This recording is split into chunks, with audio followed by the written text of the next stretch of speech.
maka saudara doakan juga LAI, Lembaga Alkitab Indonesia. Jangan enak saja kita pakai Alkitab LAI, kita baca, tapi kita tidak mendoakan mereka. Doakan agar mereka kuat. Banyak yang menggugat mereka itu. Dari pihak Islam, itu ada sarjana Islam namanya Menahem Ali, pergi ke LAI, minta cabut kata Allah. Karena kata Allah di dalam itu milik Islam katanya. Orang Kristen tidak boleh pakai itu. Ini orang yang asal mangat saja. Kata Allah itu milik siapa? Saya mau tanya, saudara. Kata Allah itu milik Islam atau milik Kristen? Milik Kristen itu, saudara. Orang Kristen Syria itu sudah pakai istilah Allah itu. Allah di dalam bahasa Aramaik dan di dalam bahasa Ibrani, istilah Allah itu tidak asing itu. Jadi orang Kristen Syria sudah pakai kata Allah. Lalu Islam muncul, kemudian mengambil alih itu dan menggunakannya untuk Allah mereka. Jadi Menahem Ali itu saya tantang itu. Dia pergi protes di LAI, hapus kata Allah katanya. Enak aja, itu milik Kristen itu. Oh, suruh hapus. Nah, orang-orang LAI bukan tidak ahli, mereka tahu persis sejarah riwayat penggunaan istilah Allah itu, mereka tahu. Di Malaysia ini yang kalah Kristennya, disuruh hapus, akhirnya dari Alkitab Malaysia itu dihapus kata Allah. Padahal punya kita itu saudara, istilah Allah itu. Orang Kristen sudah pakai itu sebelum Islam pakai. Menahem Ali ini saya tantang, ayo debat.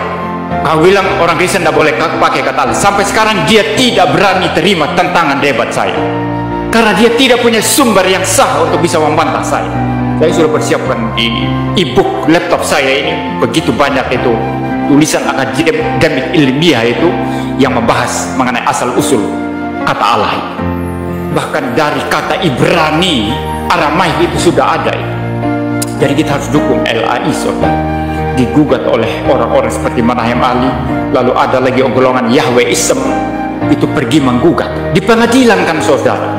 Lalu kemudian juga orang-orang lain mulai bikin Alkitab versi sendiri, lalu mempersalahkan LAI tidak kanon katanya. Itu seperti yang namanya Yonatan Purnomo itu, dia tidak tahu dia keluar dari hutan mana itu, tiba-tiba mau membuat Alkitab sendiri. Kita lihat nanti Alkitabnya laku apa enggak ya. Dia buat Alkitab sendiri yang katanya dari sumbernya itu harus dari naskah atau teks Bizantium, karena teks Bizantium itu yang kanonik katanya. Kalau LAI itu tidak kanon katanya. Jadi kita percaya membaca Alkitab setiap minggu ini dari LAI ini yang tidak kanon, kita sesat semua ini katanya menurut dia. Maka kita perlu dukung LAI. Digugat dari mana-mana, dari ajaran sesat dalam Kristen, dari pihak Islam digugat dari mana-mana. Tapi mereka adalah ahli-ahli, saudara, dan tidak bisa sembarangan itu digugat. Itu pernyataan yang keliru ya. Allah itu bukan Allah atau Allah. Ya, jadi Allah di dalam bahasa Aramaik atau Syria tidak bisa diganti, diterjemahkan menjadi Allah ke dalam bahasa Arab atau ke dalam bahasa Indonesia Allah, itu nggak bisa. Ya, Allah itu paling pas diterjemahkan ke dalam Arab itu jadi ilah, kalau ke dalam bahasa Indonesia jadinya Tuhan. Nah, saya ambil contoh ya di Markus 12 ayat 29 ya, ini kan Aramaiknya ya, baca dari kiri ke kanan, ini terjemahan bahasa Inggrisnya ya. Kita ambil dari tengahnya aja di sini ya. Shema Israel Maria Allahan Maria Kathu. Nah, kata Allahan di sini akarnya tuh dari Allah ditambah N ya. Allahan artinya Tuhan kita, dari kata Tuhan nih Allah. Nah, Allah ini jabatan ya, sehingga kalau jabatan itu ada bentuk tunggal, ada bentuk jamak pasti ya. Allah bentuk tunggal, bentuk jamaknya Allahe.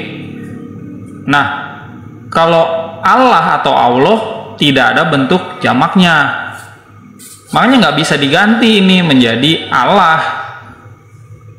Nah, ini bisa diganti ke bahasa Inggris jadi God, karena God itu juga jabatan ya, bentuk jamaknya adalah gods. Kalau ke Arab ilah, bentuk tunggal itu ilah, bentuk jamaknya ilahun.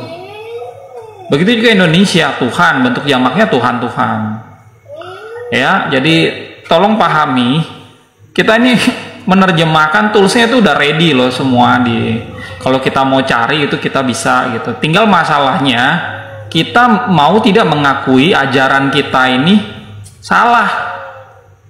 Nah banyak yang nggak mau mengakui itu gitu. Padahal sebenarnya kalau kita lihat salah atau benar gitu ya, ini konsumen dari LAI yang membaca kitab terjemahan yang isinya ada banyak ribuan nama Allah, itu tidak bisa disalahkan. Konsumen itu korban, yang salah adalah LAI. Makanya kita harus teliti pada saat membeli terjemahan Alkitab. Kita cek siapa yang menerjemahkan. Kalau yang menerjemahkan ini nggak pakai aturan tata bahasa, ya lebih baik jangan dibeli gitu.